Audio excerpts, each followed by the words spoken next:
수요일 새벽에 오신 우리 성도님들 환영합니다. 우리 손을 들어서 서로 인사하실까요? 반갑습니다. 네. 우리 김 권사님 오셨군요. 네, 반갑습니다. 베너라고 하는 영화 다 보셨죠? 크리스천 영화로서 굉장히 쉽게와 더불어서 굉장히 큰 영화죠. 제가 기억하기에는 유대인 귀족 한 사람이 로마 장군과 친구였는데 어떤 불상사로 말미암아 로마 장군에게 미움 받아서 유대인 귀족 그 가문이 쑥대밭이 되죠. 그 부자였는데 그 유대인 귀족 친구는 배 밑에서 노젓는 군함, 옛날에는 다 돛으로 갔으니까 배 밑에서 노를 저었잖아요. 그렇게 평생 노졌다가 죽죠. 그리 추방이 되고 가족들은 감옥 깊은 곳에 있었는데 나중에 어떻게 기적적으로 그 유대인 귀족이 로마 그 해군들이 싸우는데 전쟁에서 해군 장군이 탄 군함이 파손이 돼서 다 죽게 되는데 어떻게 그 장군을 구해가지고 양아들이 돼서 무사히 이제 돌아오죠, 로마로. 그래서 귀족이 되죠. 로마 귀족이 되는데 나중에 고향에 가서 보니까 어머니가 없어요. 나중에 알아보니까 감옥 깊은 곳에 있다가 문둥병이 들어서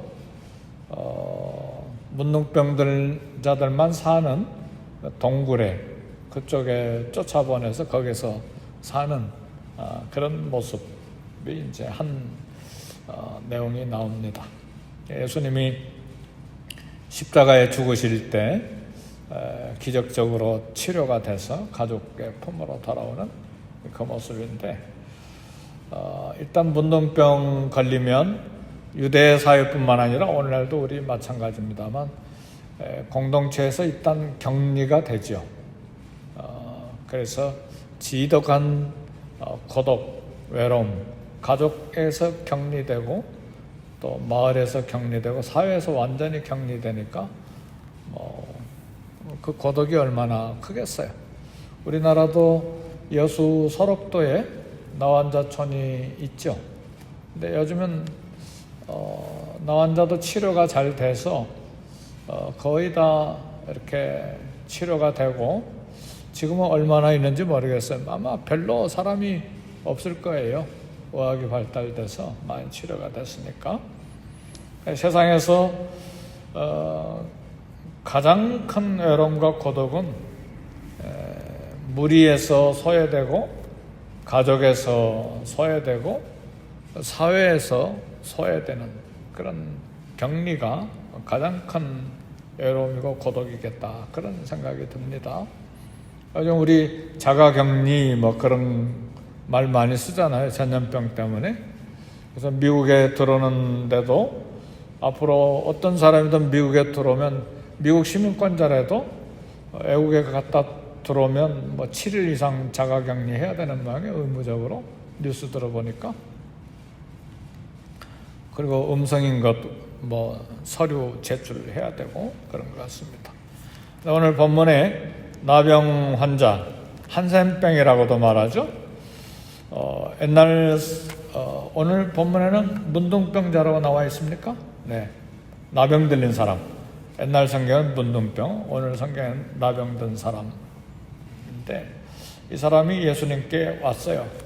근데 마태복음, 마가복음에 보면 예수님이 계신 이 동네에 살았던 나병 환자가 아니고 마태복음 8장에 같은 사건을 보면 예수님께 나왔다는 것을 보니까 동네 밖에서 있다가 문둥병 환자들이 사는 곳에 있다가 많은 문둥병자가 있었을 때인데 이 사람은 특별히 동네 안으로 들어와서 예수님 이제 엎드려서 참 치료를 간절히 소원했습니다. 오늘 12절에 보니까 온몸에 나병든 사람이 예수님께 왔다 그랬는데, 온몸에 이 말 뜻은 온몸이라고 하는 것은 문둥병에 한두 군데 걸린 것이 아니라 머리끝에서 발끝까지 온몸 전체가 다 심각하게 문둥병 걸린 사람입니다. 격리된 곳에서 이처럼 집단으로 살다가 동네에 들어오면 사람들이 이 사람을 발견하면 돌로 쳐서 죽입니다. 이렇게 맞아 죽을 수도 있는데 이 사람이 예수님을 찾아왔어요. 나병 환자 수용소에서 환자들을 치료하는 의사의 간증이 있는데, 그 나병 환자들은 그 감정적으로 굉장한 수치감이 있고, 그 다음에 뭐 손가락, 발가락, 코 막 떨어져 나가고 몸에서 냄새가 나고 막 코도 떨어져 나가니까 구멍만 생기고 그러잖아요. 그러니까 굉장한 공포감이 있고, 그 다음에 나환자 특징 중에, 감정적인 특징 중에 하나가 죄의식이 굉장히 많대요. 죄로 말면 우리도 그렇잖아요. 천벌받았다 뭐 그런 말 하잖아요. 그래서 죄의식이 굉장히 많아서 자기 증오, 세상에 대한 증오가 아니라 자기 증오감이 굉장하대요. 그래서 자살하는 사람이 많대요. 그럴 수밖에 없겠죠. 어떻게 더 살고 싶겠어요. 이 나병 환자는 예수님께 소망을 가지고 나왔습니다. 사랑하는 성도 여러분, 어떤 환경에 있어서도 소망을 가지시기를 주의 이름으로 축복합니다. 어떤 절벽, 인간이 풀지 못하는 어떤 어려운 문제, 도무지 앞으로 가도 뒤로 가도 좌우로 둘러봐도 환경이 절벽인 그런 인생의 문제를 만나도 소망을 가질 수 있기를 주의 이름으로 축복합니다. 이분이 주님 앞에 나와서 소망을 가지고 나와서 문제를 이제 해결해 주시기를 구했습니다. 우리 주님이 누구시길래요?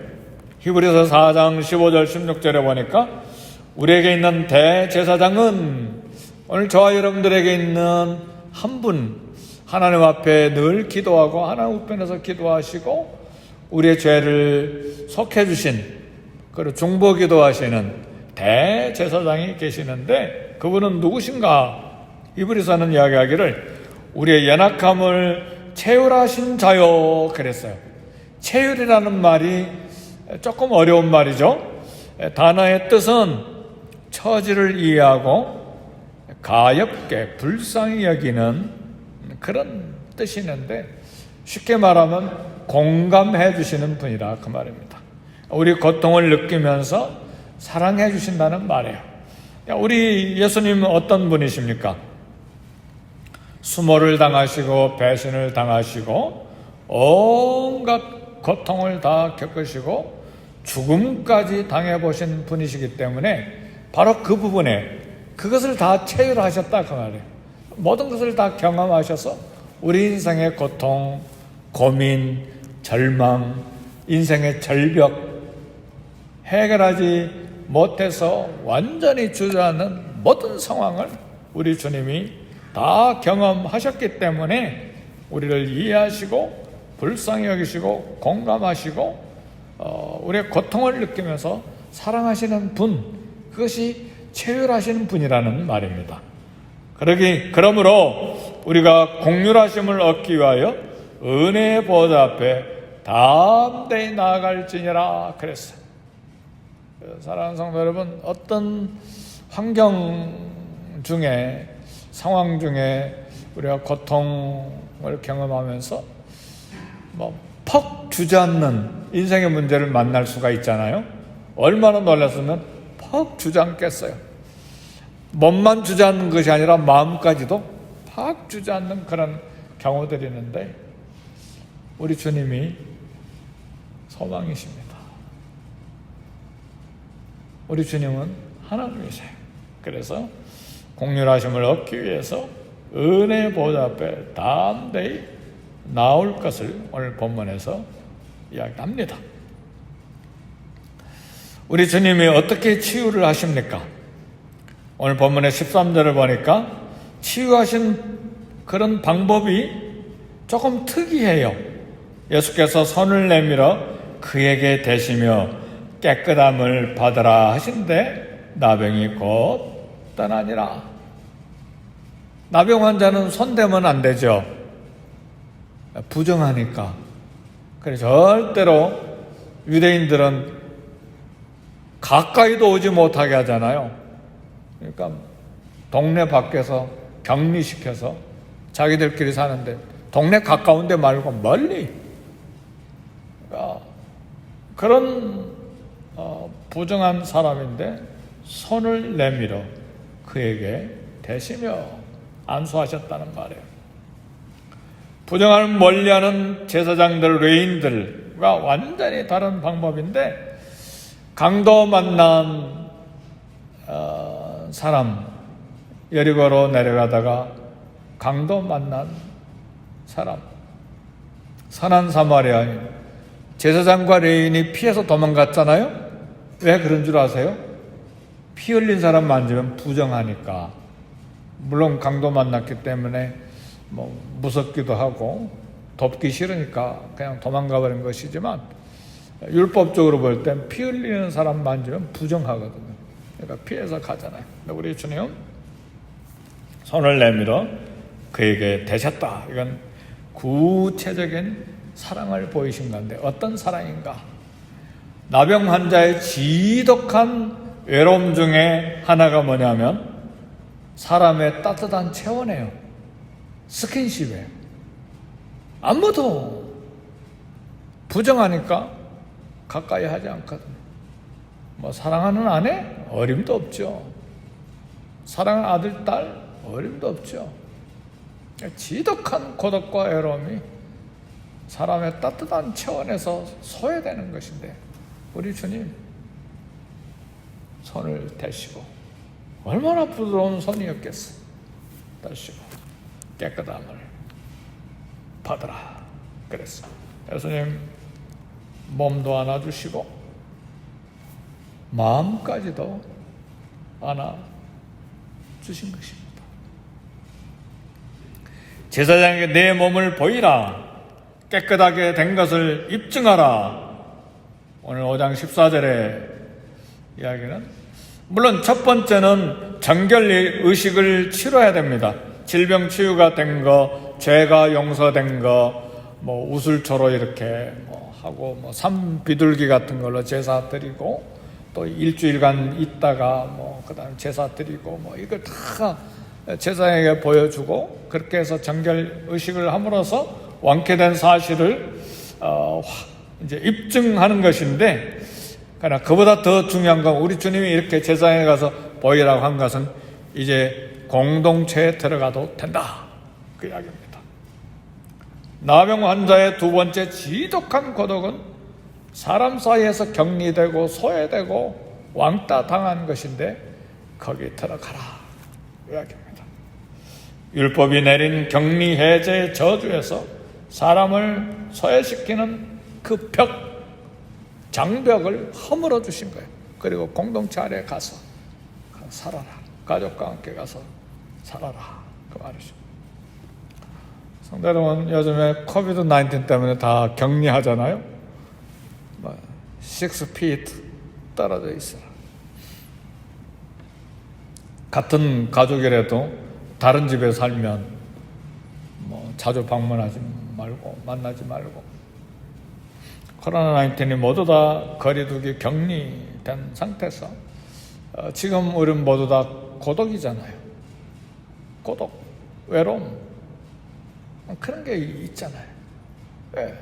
친구들, 성도들, 가족들 함부로 못 만나는 사회적인 고독이 있어요.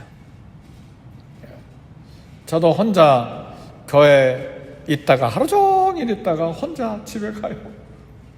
물론 평소에도 뭐 같은 것이지만, 근데 요즘에는 더더욱 그런 이 세상이 참 고독한 세상이구나.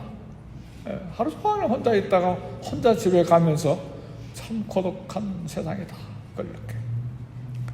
사랑하는 성도 여러분, 우리 주님 이런 걸 다 장벽을 무너뜨리시고 허무시는 분이십니다.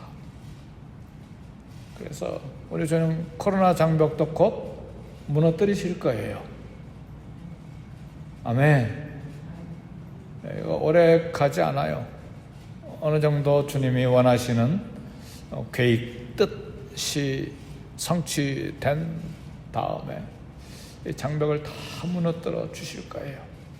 그리고 하나님의 은혜를 다시 깨닫게 하시고 우리에게 주신 일상의 삶이 얼마나 축복이었는지, 거대한 축복인 것을 다 깨닫게 하시고 주님께 더 가까이 오게 하시고 다 코로나 장벽 무너뜨려 주십니다. 반드시 무너뜨려 주십니다. 오늘 죄의 장벽, 죽음의 장벽, 하나님과 우리 사이에 있는 모든 벽을 무너뜨리시고 우리를 하나님의 가족으로 삼아주시고 만나주시는 우리 주님, 그 주님이 저와 여러분의 하나님이요 구원의 주님이시여 우리 예수님이십니다. 오늘 우리도 사람과 사람 사이에 장벽이 있어서 외로움을 느끼는 사람들이 우리 주변에 있습니다. 그 고독, 외로움이 분명히 있기 때문에 우리도 살펴봐야 합니다. 학교에서도 중학생들, 고등학생들 이렇게 왕따 시키는 경우가 있잖아요. 그래서 자살하기도 하고 심각하게 돼. 우리 성도들 가운데도 이렇게 외로운 사람 없는가 살펴봐야 합니다.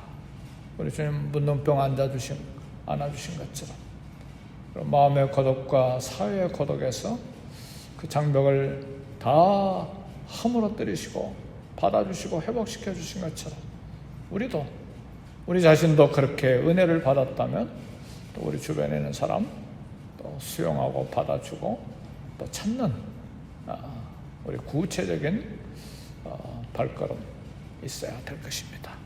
이런 사랑으로 오늘 하루를 살아 승리할 수 있기를 주의 이름으로 축복합니다. 우리 기도하실 때 먼저 교회를 위해서 기도하시고 이 땅을 위해서 기도하시고 선교사님들을 위해서 기도하시고 또 개인 기도 하시겠습니다. 기도하겠습니다.